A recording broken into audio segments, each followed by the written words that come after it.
May 17, 1943, Flight Lieutenant John "Hoppy" Hopgood stood at the controls of Lancaster ED-925 watching the surface of the Mona Dam Reservoir rush toward him at 240 miles per hour. The altimeter read exactly 60 feet. Any lower, and his bomber would hit the water. Any higher, and the cylindrical weapon spinning backward in his bomb bay would skip over the dam wall instead of sinking against it.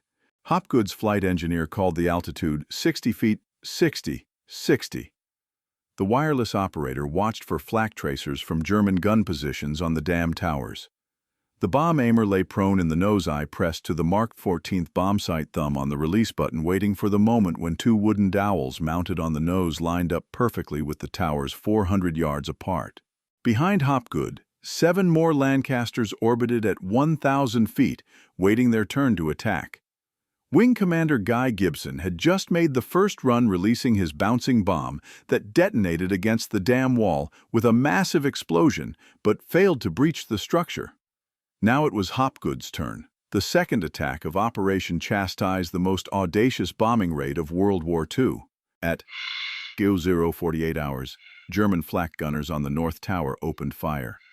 Tracer rounds arced toward ED-925. Hopgood held course steady at 60 feet 240 miles per hour. The Lancaster shuddered as 20mm shells ripped through the fuselage. The port inner engine caught fire. Flames streamed back along the wing. The bomb aimer shouted, "Bomb gone!" and the spinning cylinder dropped into the water 6 seconds late, bouncing twice before sailing over the dam wall and exploding in the power station below. Hopgood pulled up hard, trying to gain altitude on 3 engines with the 4th burning. At 500 feet, the fuel tank exploded. ED-925 broke apart in the air. 3 crew members parachuted to safety and were captured. Hopgood and 4 others died in the wreckage. His Lancaster serial number, ED-925, had been built 7 months earlier at Metropolitan Vickers in Manchester, one of 7 377 Lancasters that would be produced during the war. She had flown 13 operations before this night. She would fly no more. But behind her, 6 more Lancasters pressed their attacks, and 150 miles east, another wave of Lancasters was approaching the Eder Dam. And across the Ruhr Valley, 500 miles of German territory, dozens more Lancasters were bombing cities, marshalling yards and industrial targets. Because this was what Lancasters did every night, they carried the war to Germany when nothing else could. The story of the Lancaster began with failure, frustration, and a designer who refused to accept that his original concept was wrong. Roy Chadwick, chief designer at A.V. Rowe & Company in Manchester, had created the Avro Lancaster, a twin-engine heavy bomber that entered service with RAF Bomber Command in November 1940. The Manchester was a disaster. Powered by 2 Rolls-Royce Vulture 24-cylinder engines, producing 1,760 horsepower each, the Manchester was chronically underpowered and mechanically unreliable. The Vulture engines overheated, leaked coolant, and suffered connecting rod failures. Manchester crews reported engine failures on nearly every operation. Fully loaded, the bomber could barely reach 15,000 feet. Range was inadequate. Performance was dismal. By mid-1941, it was clear the Manchester was a failure. Production was canceled after only 200 aircraft. But Chadwick recognized that the Manchester's basic airframe design was sound. The problem was the engines. If the Vulture engines were replaced with 4 reliable engines, the design might succeed. Chadwick proposed a radical modification: extend the Manchester's wingspan from 90 feet to 102 feet and install 4 Rolls-Royce Merlin engines in place of 2 Vultures. The Merlin was the most reliable aero engine in Britain, proven in Spitfires and Hurricanes. 4 Merlins would provide 4,800 horsepower total, nearly triple the Manchester's unreliable power. The Air Ministry was skeptical. Converting a failed twin-engine bomber to a 4-engine configuration seemed desperate, but Britain desperately needed heavy bombers. The short Stirling and Handley Page Halifax were in production, but neither could carry bomb loads adequate for destroying German industry. Chadwick's proposal offered a quick solution using existing manufacturing facilities. Approval came in July 1940. The first prototype, designated Avro Type 683 Lancaster, flew on January 9, 1941. Chief Test Pilot Sam Brown reported that the aircraft handled beautifully, far better than the Manchester despite being heavier. The four Merlins provided ample power. The bomber reached 20,000 feet easily and maintained stable flight at all speeds. Production was authorized immediately. The first production, Lancaster serial L7527, was delivered to No. 44 Squadron on Christmas Eve, 1941. Operational trials began in January 1942. On March 3, 1942, 4 Lancasters from 44 Squadron conducted their first operation, laying mines in the Heligoland Bight. The aircraft performed flawlessly. 3 days later, Lancasters bombed the Renault factory at Billancourt near Paris in the first Lancaster bombing raid. The Lancaster was a 4-engine heavy bomber with a crew of 7 pilot, flight engineer, navigator, bomb aimer, wireless operator, mid-upper gunner, and rear gunner. The aircraft was 69 feet long with a 102-foot wingspan. Empty weight was 36,900 pounds.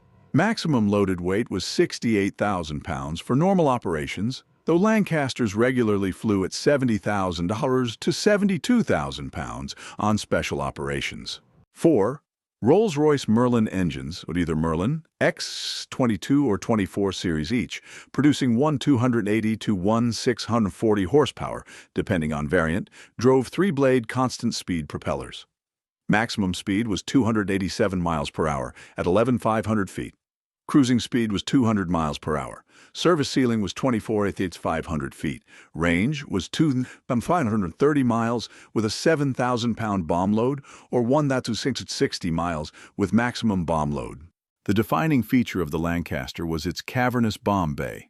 At 33 feet long and unobstructed by structural members, the Lancaster's bomb bay could carry a greater variety of weapons than any other bomber in the war.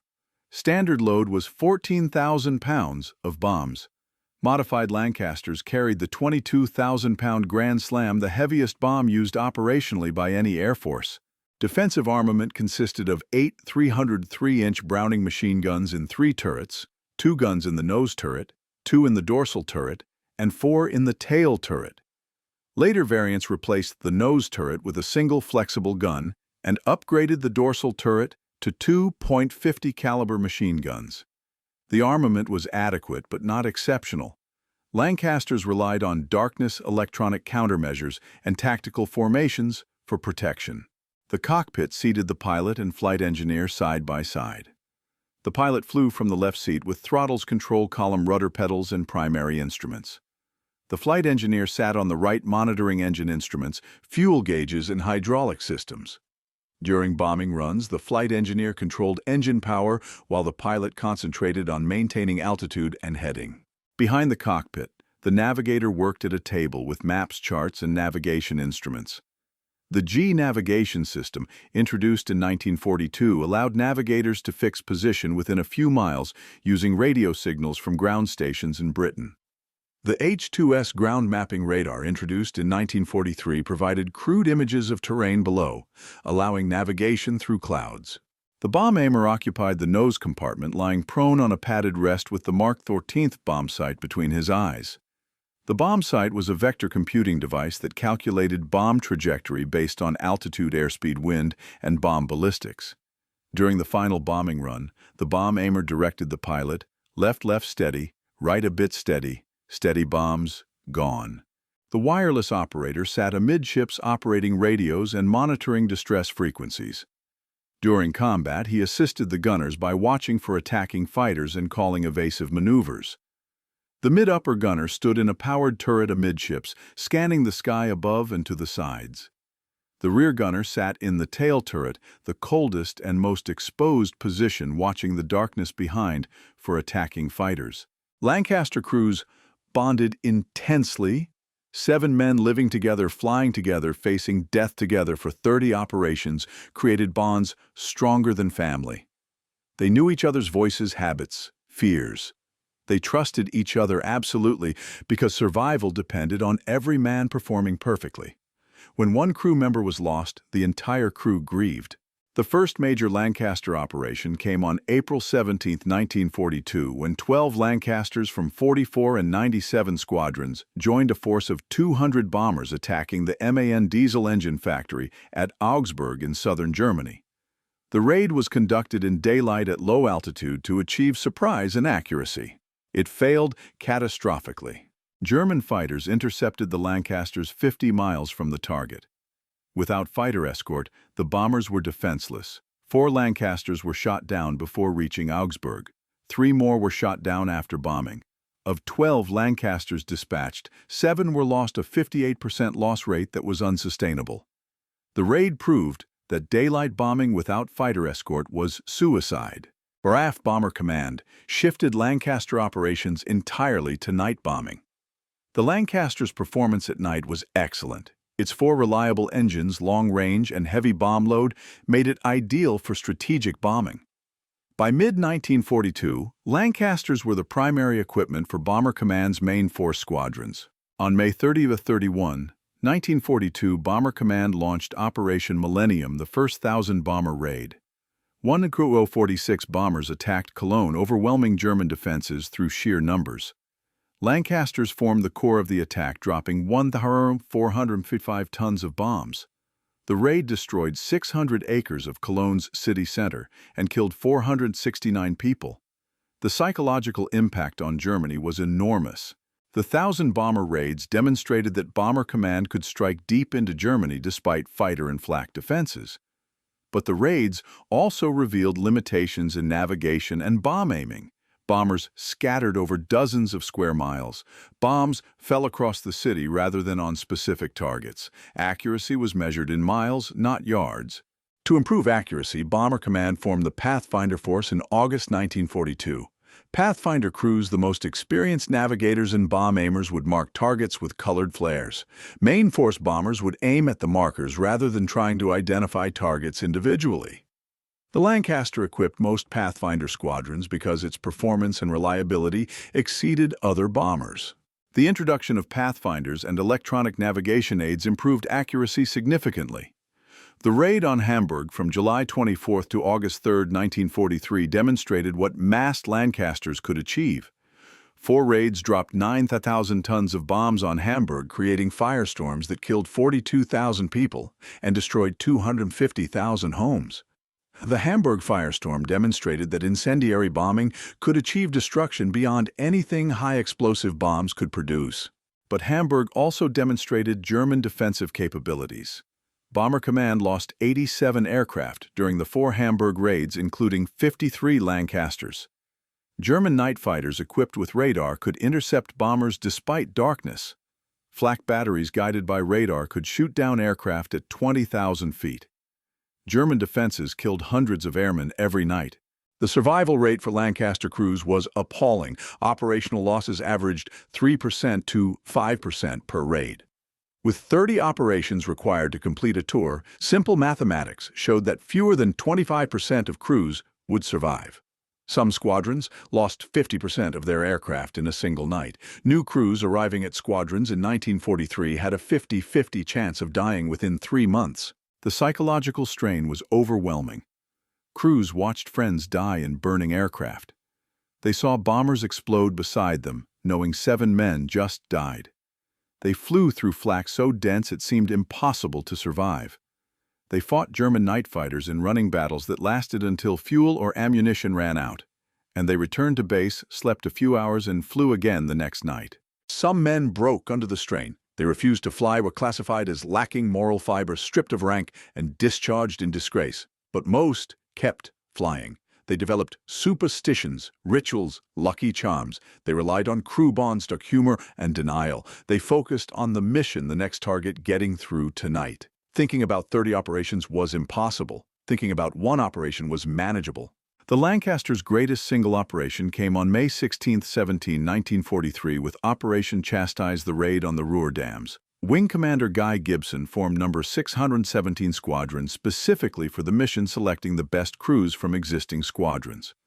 The target was 3 dams, Muna, Eder, and Sorpa. Destroying the dams would flood the Ruhr Valley, disrupt industry, and demonstrate British resolve. The weapon was Barnes-Wallace's bouncing bomb, officially called Upkeep, a cylindrical weapon weighing 250 pounds that would be spun backward at 500 RPM before release. When dropped at exactly 60 feet altitude and 240 miles per hour, the spinning cylinder would skip across the water like a stone, clear the torpedo nets protecting the dams, sink against the dam wall, and detonate at 30 feet depth.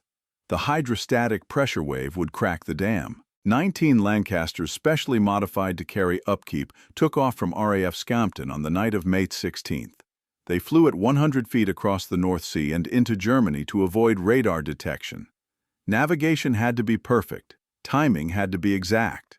The approach to each dam required flying 60 feet above water at 240 miles per hour between gun towers that would fire point blank. Gibson's aircraft attacked Moona Dam first at WWII hours. His bouncing bomb detonated perfectly against the dam wall but did not breach it. Hopgood attacked second at WWII 48 hours and was shot down. Flight Lieutenant Mick Martin attacked third. His bomb overshot. Flight Lieutenant Dingy Young attacked fourth. His bomb hit perfectly. The dam still held. Flight Lieutenant David Maltby attacked fifth at WWII 49 hours. His bomb struck the dam wall and detonated.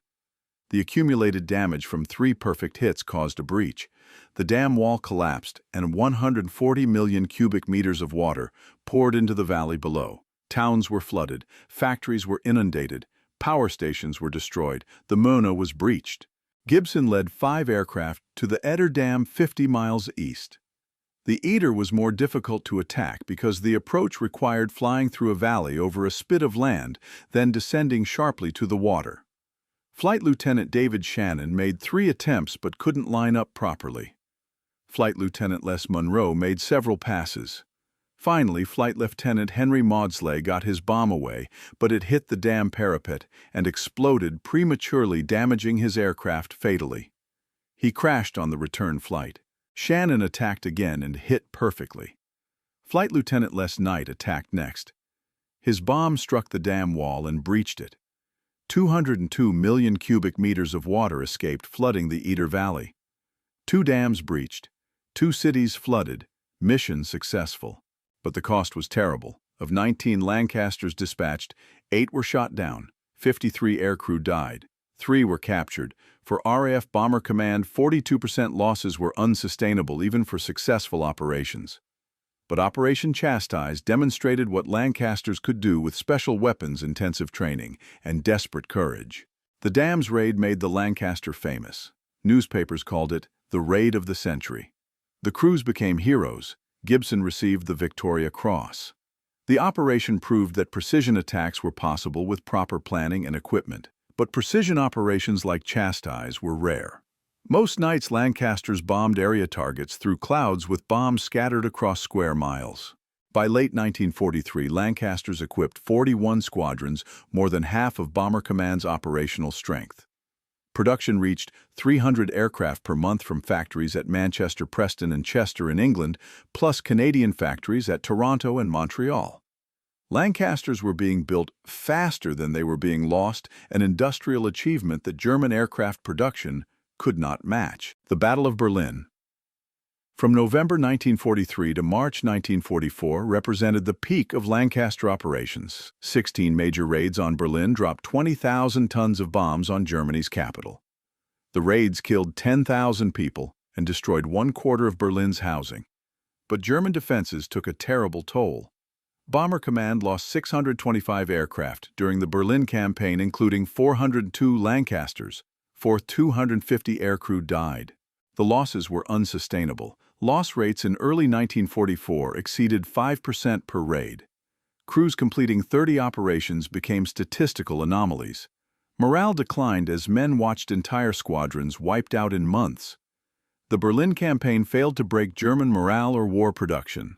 Arthur Harris, commanding Bomber Command, had promised to destroy Berlin and end the war. He achieved neither.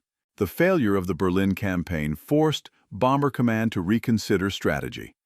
Deep penetration raids against heavily defended targets produced unacceptable losses.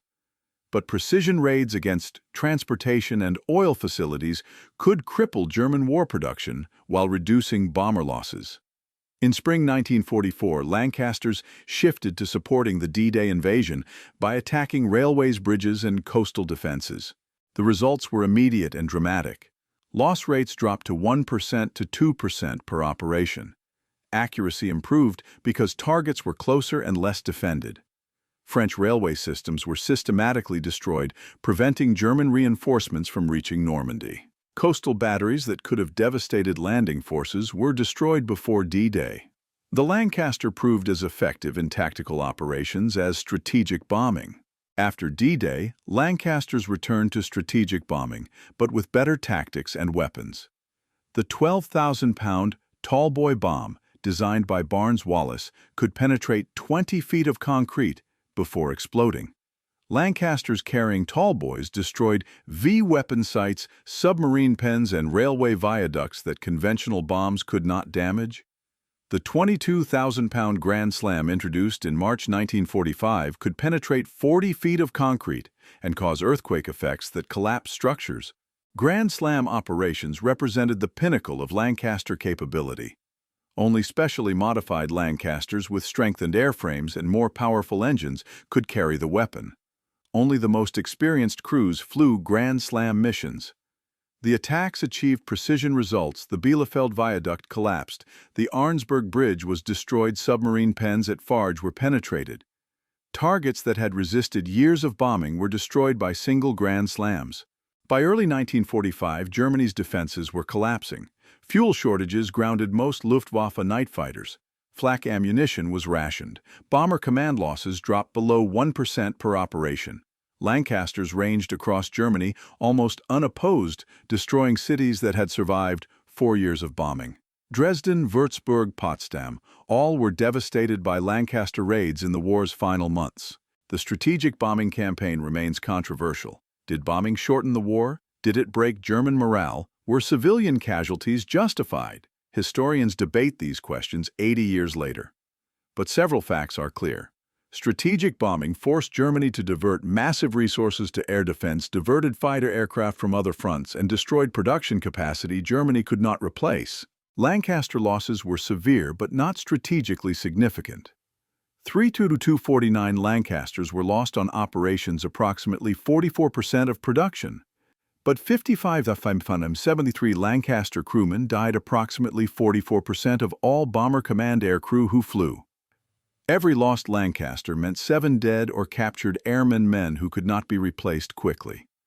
The human cost exceeded the material cost.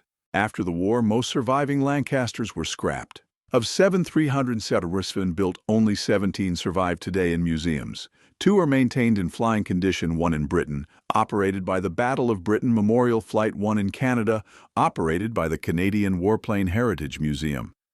Both fly at air shows, keeping the Lancaster's memory alive for generations who never heard 4 Merlins at full power. The Lancaster's technical legacy influenced post-war bomber design. The Avro Lincoln, essentially an enlarged Lancaster, served the RAF into the 1950s. The Avro Shackleton maritime patrol aircraft used Lancaster wings and tail. The emphasis on large unobstructed bomb bays influenced B-52 and Vulcan bomber designs. The Lancaster proved that large bomb capacity mattered more than speed or defensive armament for strategic bombers. But the Lancaster's real legacy is human, not technical. It represents the 573 airmen who died flying bombing missions over Germany. It represents the courage required to climb into an aircraft, knowing the odds were against survival. It represents the crews who flew 30, 40, 50 operations when most died before completing 10. It represents Bomber Command's determination to strike back when Britain stood alone against Nazi Germany. The moral questions about strategic bombing remain unresolved, but the bravery of Lancaster crews is unquestioned. They flew into flak and fighters night after night. They bombed through searchlights and fighters. They brought crippled aircraft home on 2 engines with wounded crew and missing tail sections. They did what their nation asked, despite knowing the cost. Guy Gibson, who led the Dambusters Raid, died in September 1944 when his Mosquito crashed on return from an operation. He had completed 3 tours, flown 174 operations, and won the Victoria Cross. He was 26 years old. Leonard Cheshire, who perfected low-level marking techniques, survived the war and received the Victoria Cross. He spent the rest of his life working with disabled people, founding dozens of homes for those in need. Most Lancaster crewmen were not famous.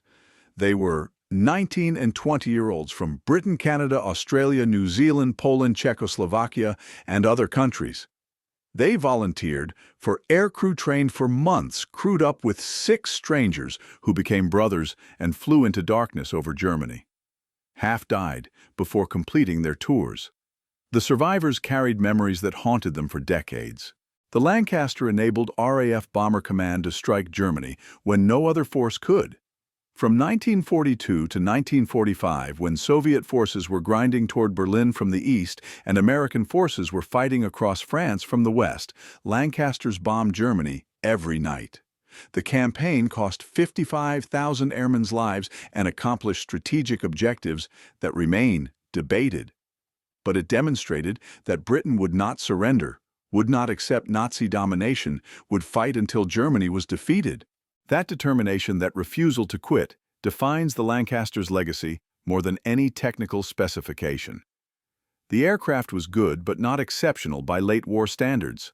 American B-29s were faster, carried heavier loads, flew higher. But no bomber in World War II carried the war to the enemy more consistently, more relentlessly, more determinedly than the Lancaster.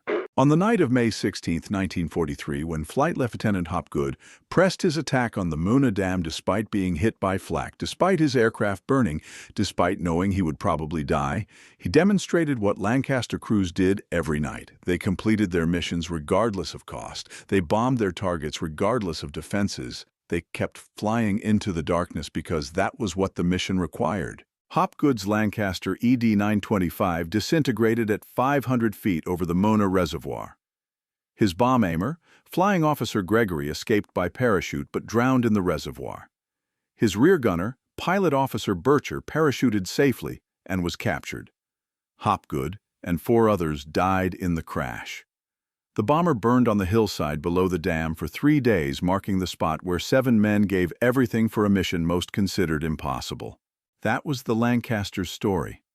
Not just the aircraft, the metal engines and bombs, but the men who flew her. They knew the odds. They flew anyway. They understood the mission. They completed it anyway. They watched friends die. They kept flying anyway. That is why the Lancaster matters. Not because it was the best bomber, but because it represented the best of the men who flew it: courage, determination, and sacrifice. The aircraft was a tool. The men were heroes. Together they changed the war and defined an era when Britain's survival depended on men willing to fly into the night and keep flying no matter what darkness brought.